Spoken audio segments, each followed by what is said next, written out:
as efforts to clear 2 collapsibles lashed to the roof of the officers' quarters. They exchanged messages for each other's families. Sometimes they were just silent.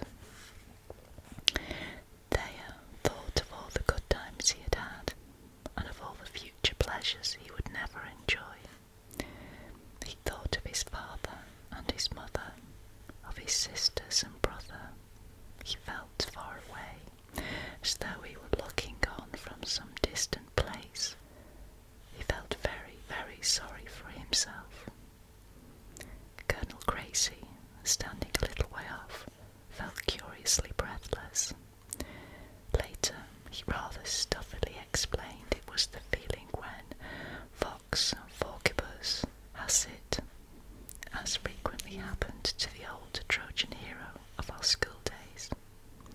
At the time, he merely said to himself, "Goodbye to all at home."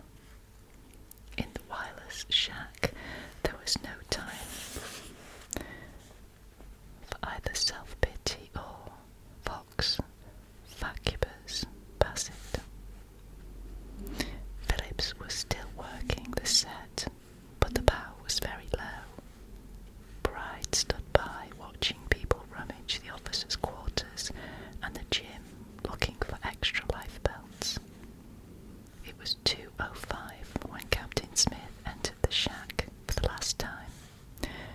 "Men, you have done your full duty.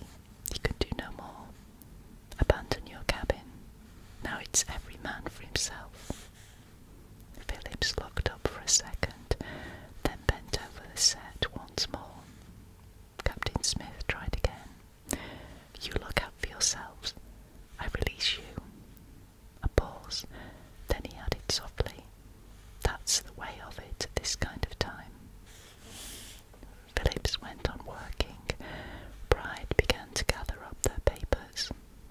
Captain Smith returned to the boat deck, walked about, speaking informally to men here and there. To Fireman James McCann, "Well, boys, it's every man for himself." Again, to Oiler Alfred White, "Well, boys, I guess it's every man for himself." To Steward Edward Brown, "Well, boys, do your best for the women and children, and look out for yourselves." To the men on the roof of the officers' quarters, "You've done your duty, boys. Now every man for himself." Then he walked back on the bridge. Some of the men took the captain at his word and jumped overboard. Knight Baker, Walter Belford, leapt as far out as he could, cannonballed into the water in his sitting position. He still shudders and sucks his breath sharply when he thinks of the stabbing cold. Greaser Fred Scott, just up from Boiler Room 4, tried to slide down an empty fall, missed and took a belly flopper into the sea. He was picked up by Boat 4, still standing by the ship, but trying to row clear of the barrels and deck chairs that were now hurtling down. Steward Cunningham made a hefty leap and also managed to reach number 4, but most of the crew stuck to the ship. On top of the officers' quarters, Lightoller noticed Trimmer Hemming at work on one of the tangled collapsibles. Yet Hemming should have gone long ago as part of the crew in number 6. "Why haven't you gone, Hemming?" "Oh, plenty of time yet, sir." Not far away, 2 young stewards idly watched Lightoller, Hemming and the others at work. In the fading light of the boat deck, their starched white jackets stood out as they leaned against the rail, debating how long the ship could last. Scattered around the boat deck, some 15 first-class bellboys were equally at ease. They seemed pleased that nobody cared any longer whether they smoked. Nearby, gymnasium instructor T. W. Macaulay, a spry little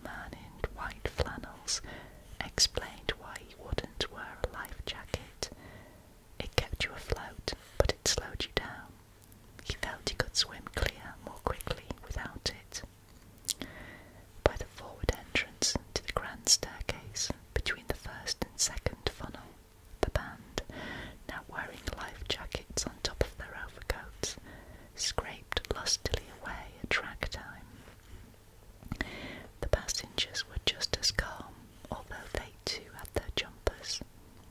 Frederick Hoyt saw his wife into collapsible D, leapt and swam to where he thought the boat might pass. He guessed well. In a few minutes, boat D splashed by and hauled him in. For the rest of the night he sat soaked to the skin, rowing hard to keep from freezing. But for the most part the passengers merely stood waiting or quietly paced the boat deck. New York and Philadelphia society continued to stick together. John B. Thayer, George and Harry Widener, Dwayne Williams formed a little knot. Lesser luminaries like Clint Smith and Colonel Gracie hovering nearby. Astor remained pretty much alone, and the Strausses sat down on deck chairs. Jack Thayer and Milton Long debated whether to jump.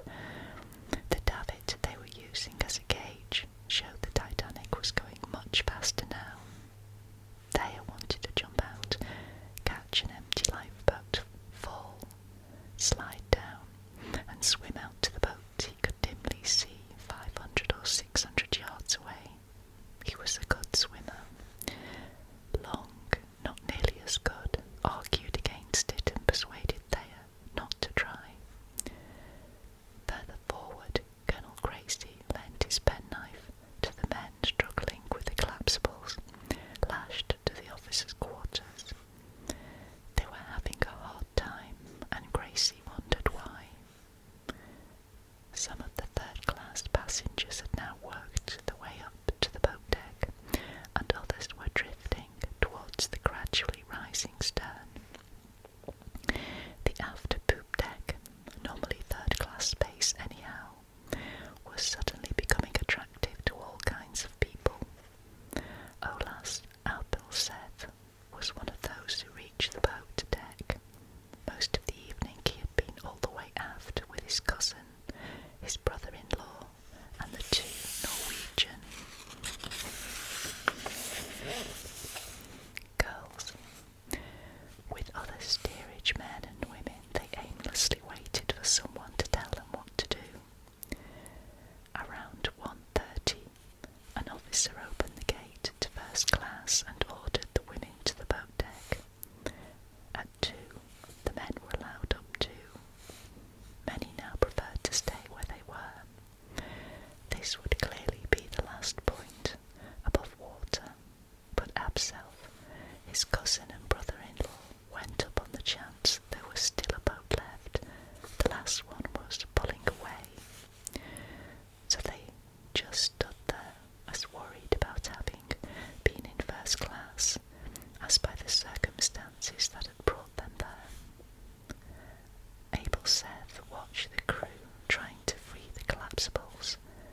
Once an officer, searching for extra hands, called, "Are there any sailors here?" Abelseth had spent 16 of his 27 years on the sea, and felt he should speak up. But his cousin and brother-in-law pleaded, "No, let us just stay here together." So they did. They felt rather awkward and said very little. It was even more awkward when Mr. and Mrs. Strauss drew near. "Please," the old gentleman was saying, "get into a lifeboat and be saved." "No, let me stay with you," she replied. Abelseth turned and looked the other way. Within the ship, the heavy silence of the deserted room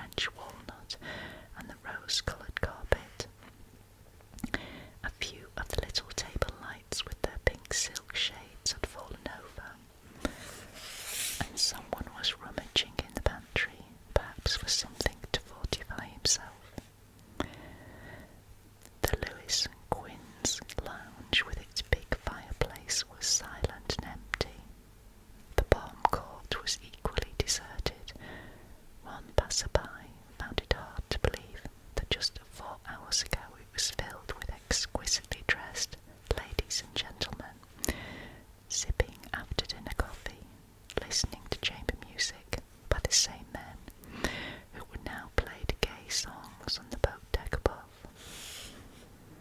The smoking room was not completely empty. When a steward looked in at 2:10, he was surprised to see Thomas Andrews standing all alone in the room. Andrew's lifebelt lay carelessly across the green cloth top of a card table. His arms were folded over his chest. His look was stunned. All his drive and energy were gone. A moment of awed silence, and the steward timidly broke in. "Aren't you going to have a try for it, Mr. Andrews?" There was no answer, not even a trace that he heard. The builder of the Titanic merely stared aft. Outside on the decks, the crowd still waited, the band still played. A few prayed with the Reverend Thomas R. Biles, a second-class passenger. Others seemed lost in thought. There was much to think about. For Captain Smith, there were the 4 ice messages he had received during the day. A 5th, which he may not have seen, told exactly where to expect the berg. And there was the thermometer that fell from 43 degrees at 7 o'clock to 32 degrees at 10 o'clock, and the temperature of the sea, which dropped to 31 degrees at 10:30 p.m.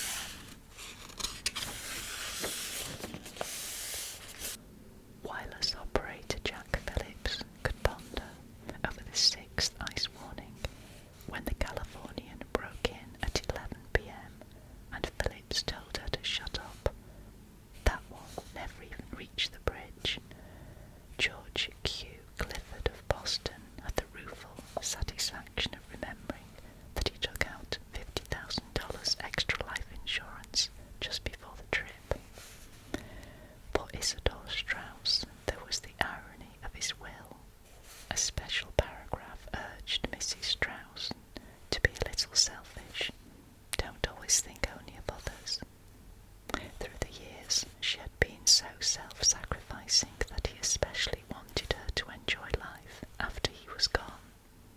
Now the very qualities he admired so much meant he could never have his wish.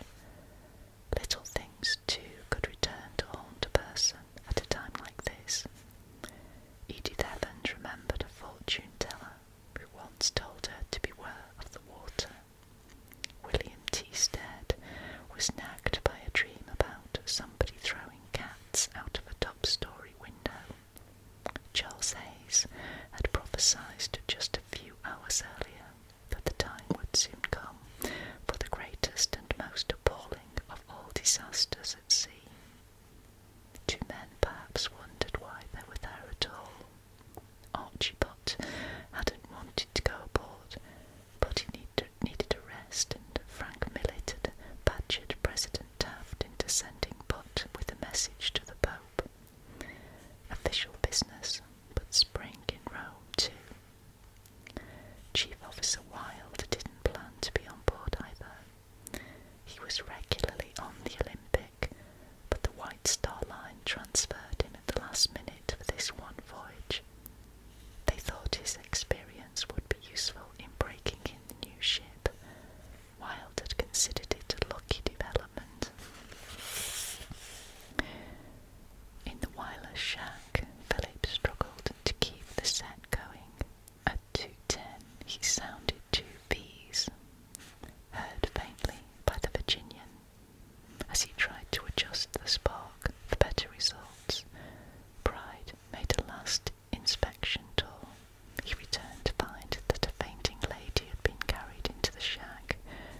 Pride got her a chair and a glass of water, and she sat gasping while her husband fanned her. She came to, and the man took her away. Pride went behind the curtain where he and Philip slept. He gathered up all the loose money, took a last look at his rumpled bunk, pushed through the curtain again. Phillips still sat hunched over the set,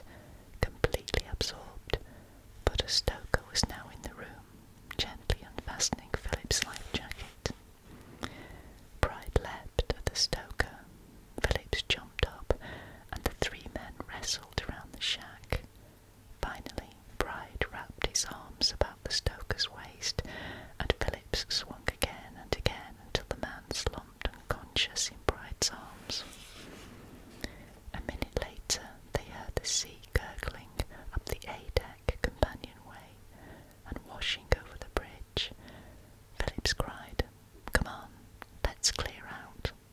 Bride dropped the stoker, and the two men ran out to the boat deck.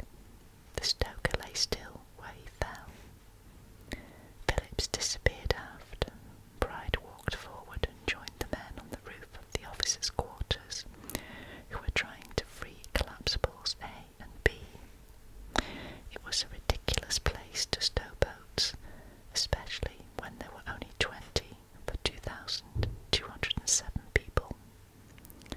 With the deck slanting like this, it had been hard enough launching C and D, the two collapsibles.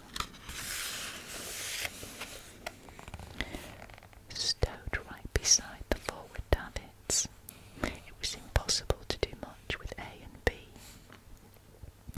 But the crew weren't discouraged. If the boats couldn't be launched, they could perhaps be floated off, so they toiled on. Lightoller, Murdoch, Trimmer Hemming, Stewart Brown, Greaser Hurst, a dozen others. On the port side, Hemming struggled with the block and tackle for boat B. If he could only iron out a kink in the fall, he was sure it could still be launched. He finally got the lines working, passed the block up to 6th Officer Moody on the roof, but Moody shouted back, "We don't want the block, we leave the boat on the deck." Hemming saw no chance of clearing boat B this way, so he jumped and swam for it. Meanwhile, the boat was pushed to the edge of the roof and slid down on some oars to the deck. It landed upside down. On the starboard side, they were having just as much trouble with boat A. Somebody propped planks against the wall of the officers' quarters, and they eased the boat down bow first. But they were still a long way from home, for the Titanic was now listing heavily to port, and they couldn't push the boat uphill to the edge of the deck. The men were tugging at both collapsibles when the bridge dipped under at 2:15, and the sea rolled aft along the boat deck. Colonel Gracie and Clint Smith turned and headed for the stern. A few steps, and they were blocked by a sudden crowd of men and women, pouring up from below. They all seemed to be steerage passengers. At this moment, Bandmaster Hartley tapped his violin. The ragtime ended, and the strain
swept by, he grabbed an oarlock of the collapsible B, which was still lying upside down on the boat deck near the first funnel.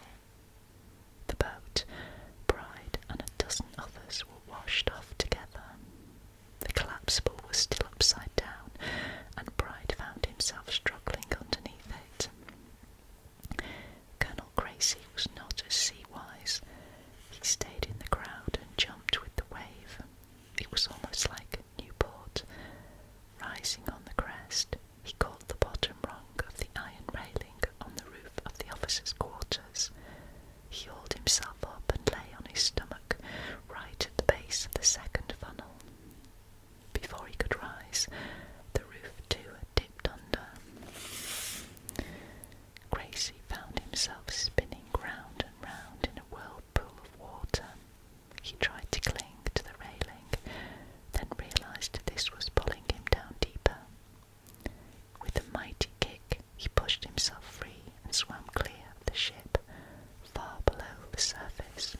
Chef John Collins couldn't do much of anything about the wave. He had a baby in his arms. For 5 minutes, he and a deck steward had been trying to help a steerage woman with 2 children. First they heard there was a boat on the port side. They ran there and heard it was on the starboard side. When they got there, somebody said their best chance was to head for the stern. Bewildered, they were standing undecided, Collins holding one of the babies, when they were all swept overboard and by the wave. He never saw the others again, and the child was washed out of his arms. Jack Thayer and Milton Long saw the wave coming too. They were standing by the starboard rail, opposite the second funnel, trying to keep clear of the crowds swarming towards the stern.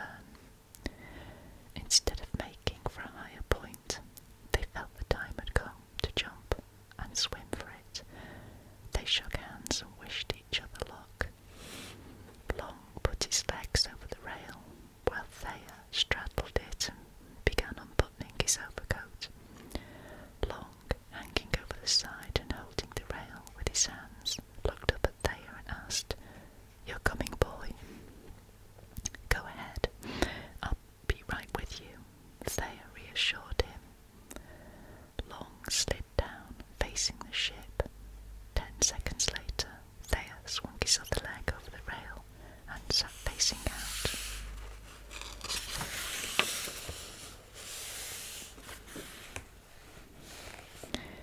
He was about 10 feet above the water. Then with a push, he jumped out as far as he could. Of these 2 techniques for abandoning ship, Thayer's was the one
as the stern rose higher. Close in, it was hard to see what was happening, even though incredibly the light still burned, casting a sort of murky glow.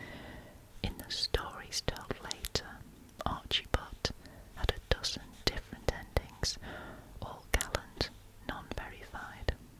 According to one newspaper, Miss Marie Young, music teacher to Teddy Roosevelt's children, remembered him calling, "Goodbye, Miss Young, remember me," to the folks back home. Yet the papers also reported Miss Young as saying she saw the iceberg an hour before the crash. In an interview attributed to Mrs. Henry B. Harris, Archie Butt was described as a pillar of strength, using his fists here, a big brother approach there, to handle the weaklings. Yet Lightoller, Gracie and the others working on the boats never saw him at all. When Mrs. Walter Douglas recalled him near boat 2 around 1:45, he was standing quietly off to one side. It was the same with John Jacob Astor. Bob August H. Weichman described his last moments with the great millionaire. It was a conversation full of the kind of small talk that normally takes place only in the barber's chair. And even more trite, I asked him if he minded shaking hands with me. He said, with pleasure. Yet Bob Weichman also said he left the ship at 1:50, a good half hour earlier. Butt's and Astor's endings were described in a single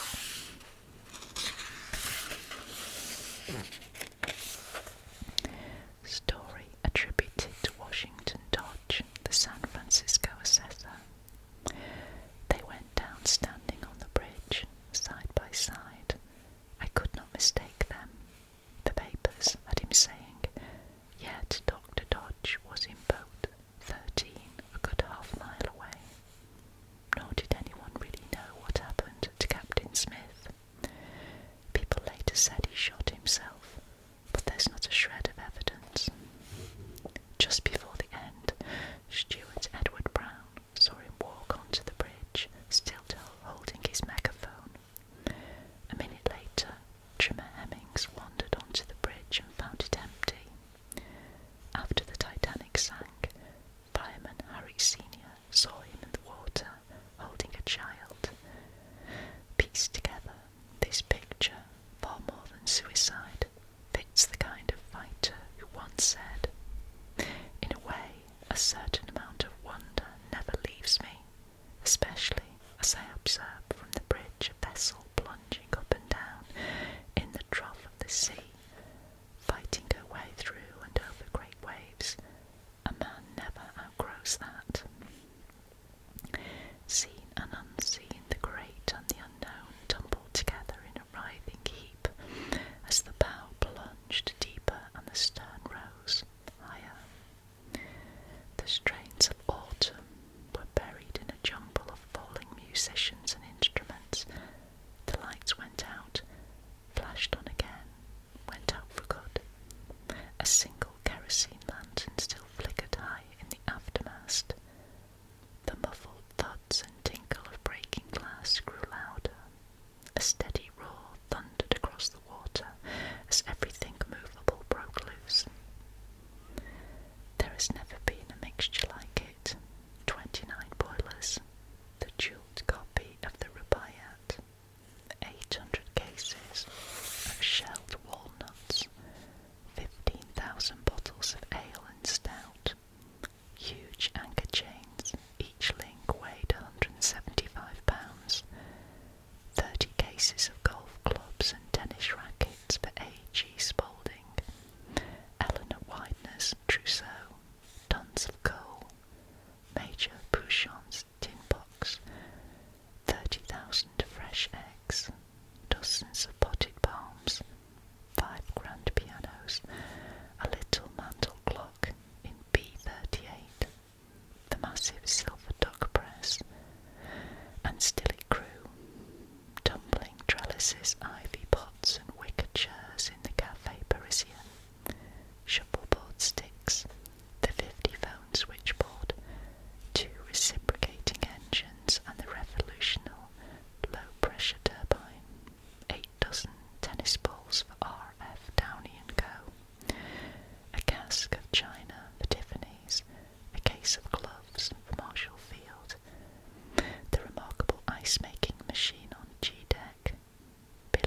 daughter's new French Renault, the Ryerson's 16 trunks beautifully packed by Victorine. As the tilt grew steeper, the forward funnel toppled over.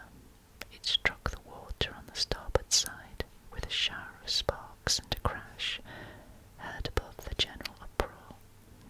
Greaser Walter Hurst, struggling in the swirling sea, was half blinded by soot. He got off lucky. Other swimmers were crushed under tons of steel, but the falling funnel was a blessing to Lightoller, Bride and others, now clinging to overturned collapsible beam. It just missed the boat, washing it 30 yards clear of the plunging, twisting hull. The Titanic was now absolutely perpendicular. From the third funnel after, she stuck straight up in the air, her 3 dripping propellers glistening even in the darkness. To Lady Duff Gordon she seemed a black finger, pointing at the sky. To Harold Bride she looked like a duck that goes down for a dive. Out in the boats, they could hardly believe their eyes. For over 2 hours they had watched, hoping against hope, as the Titanic sank lower and lower. When the water reached her red and green running lights, they knew the end was near, but nobody dreamed it would be like this. The unearthly din, the black hull hanging at nearly 90 degrees, the Christmas card backdrop of brilliant stars. Some didn't watch. In Collapsible Sea, President Bruce Ismay bent low over his oar. He couldn't bear to see her go down. In Boat 1, C.E. Henry Stengel turned his back. I cannot look any longer. In number 4, Elizabeth Eustace buried her face. 2 minutes passed. The noise finally stopped, and the Titanic settled back slightly at the stern. Then slowly she began sliding under, moving at a steep slant. As she glided down, she seemed to pick up speed. When the sea closed over the flagstaff on her stern, she was moving fast enough to cause a slight gulp. She's gone. That's the last of her, someone sighed, to look out lee in boat 13. It's gone, Mrs. Ada Clark vaguely heard somebody say in number 4. But she was so cold she didn't pay much attention. Most of the other women were the same. They had just sat dazed, dumbfounded, without showing any emotion. In number 5, Third Officer Pittman looked at his watch and announced, "It is 2:20. 10 miles away on the Californian, Second Officer Stone and Apprentice Gibson watched the strange ship slowly disappear. She had fascinated them almost the whole watch. The way she kept firing rockets, the odd way she floated in the water. Gibson remarked that he certainly didn't think the rockets were being sent up for fun. Stone agreed. A ship is not going to fire rockets at sea for nothing. By 2 o'clock, the stranger's light seemed very low on the horizon, and the 2 men felt she must be steaming away. "Call the captain," Stone ordered, "and tell him that the ship is disappearing in the southwest, and that she has fired altogether 8 rockets." Gibson marched into the chart rooms and gave the message. Captain Lord looked up sleepily from his couch. Were they all white rockets? Gibson said yes, and Lord asked the time. Gibson replied it was 2:05 by the wheelhouse clock. Lord rolled over, and Gibson went back to the bridge. At 2:20, Stone decided that the other ship was definitely gone, and at 2:40 he felt he ought to tell the captain himself.